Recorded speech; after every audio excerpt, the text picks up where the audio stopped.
اعوذ باللہ من الشیطان الرجیم، بسم اللہ الرحمن الرحیم۔ ہمارے نبی صلی اللہ علیہ وسلم کا ارشاد ہے تین شخصوں پر سے قلم اٹھا لیا گیا ہے۔ نمبر 1، سویا ہوا جب تک کہ وہ جاگ نہ جائے۔ نمبر 2، نابالغ بچہ یا بچی جب تک کہ وہ بلوغت کو نہ پہنچ جائے۔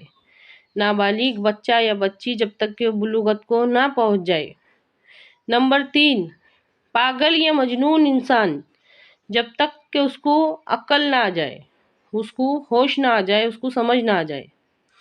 اچھی طرح سے سمجھیے اس بات کو۔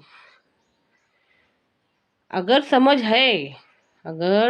ہے تو حساب کتاب ہے، اگر سمجھ ہے تو یوں کہیے کہ امتحان ہے اللہ کی طرف سے، اگر سمجھ نہیں ہے تو امتحان بھی نہیں ہے۔ تین چیزیں ایسی ہیں، سمجھ، ارادہ اور اختیار۔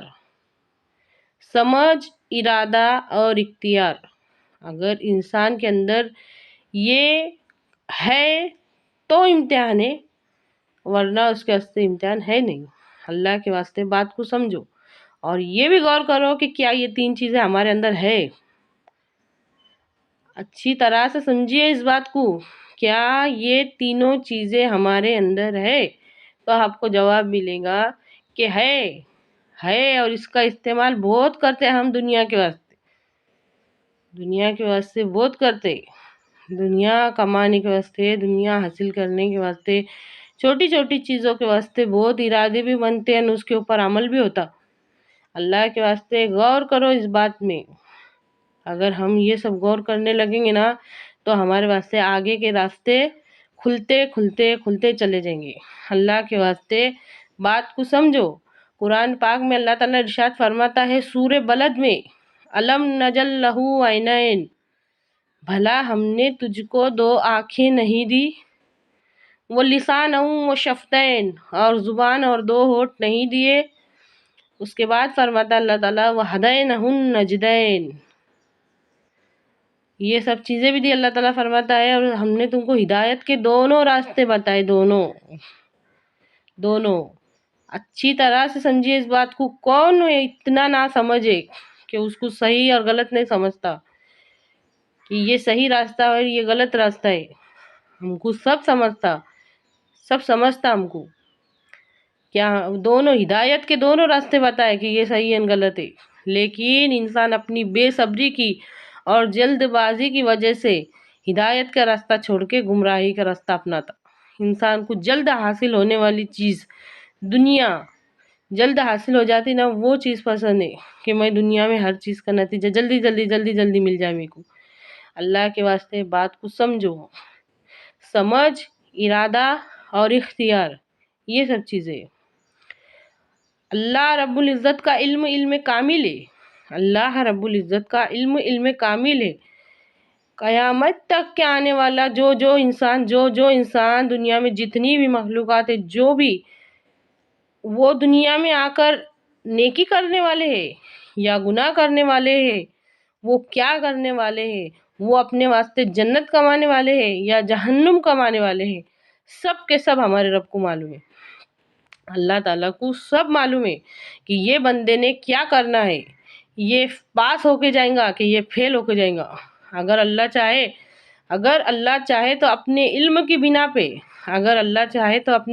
کی بنا پہ ہمارے واسطے جنت جہنم کا فیصلہ کر سکتے کہ مجھے پتا ہے، میرا علم ہے کہ تو نے آخر کرنا کیا ہے، لیکن اس سے اللہ تعالیٰ کا انصاف پورا نہیں ہوتا۔ اللہ تعالیٰ نے ہم کو جسم دیا، اللہ تعالیٰ نے ہم کو عقل دی، اللہ تعالیٰ نے ہم کو ارادہ اور اختیار دیا۔ دن میں ہزاروں دفعہ ایسا موقع آتا کہ ہمارے پاس توبہ کا موقع رہتا پر ہم نہیں کرتے۔ دن میں ہزاروں دفعہ ہمارے پاس ارادہ ہے، اختیار ہے کہ ہم دین کے واسطے کام کر سکتے، پر ہم نہیں کرتے۔ سوچ کے دیکھو، اللہ کے واسطے سوچ کے دیکھو کہ ہم کیا کر رہے۔ ہم اپنی اور اپنی اولاد کی آخرت بھی دنیا بھی برباد کر رہے اور آخرت بھی برباد کر رہے۔ دن میں ہزاروں دفعہ ایسا موقع آتا ہے کہ ہم کو توبہ کے واسطے نہ عمر کی شرط ہے، نہ جگہ کی شرط ہے، نہ وقت کی شرط ہے، کوئی شرط نہیں ہے، صرف زبان سے یہ کہہ دینا۔ جسم کے سارے اعضاء کا استعمال کرنے سے سب سے آسان استعمال ہے زبان کا استعمال کرنا۔ صرف اور صرف لیٹے بیٹھے صرف اور صرف زبان سے یہ کہنا کہ یا اللہ مجھے معاف کر دے، بہت ٹائم لگتا۔ دل کی ندامت کے ساتھ یہ کہنا کہ یا اللہ معاف کر دے، لیکن انسان وہ بھی نہیں کرتا۔ اللہ تعالیٰ نے ہم کو ارادہ دیا، اللہ تعالیٰ نے ہم کو اختیار دیا، ہم اس کا کیا فائدہ اٹھا رہے؟ دنیا کے ہر ماں باپ کو یہ حدیث معلوم ہے، ماں کو معلوم ہے میرے قدموں کے نیچے جنت ہے، باپ کو معلوم ہے کہ میں جنت کا دروازہ ہے۔ یہ حدیث اچھی طرح سے معلوم ہے کہ اپنی اولاد، لیکن یہ نہیں معلوم ہے کہ اپنی اولاد کو بنانا کیا ہے، کیا بنانا ہے اس کو۔ اچھی طرح سے سمجھیے اس بات کو، اولاد کا بھی بنانا اور ہمارا خود کا بھی راستہ چننا ہمارے اختیار میں۔ اے اللہ کہنے سننے سے زیادہ عمل کی توفیق دے، آمین۔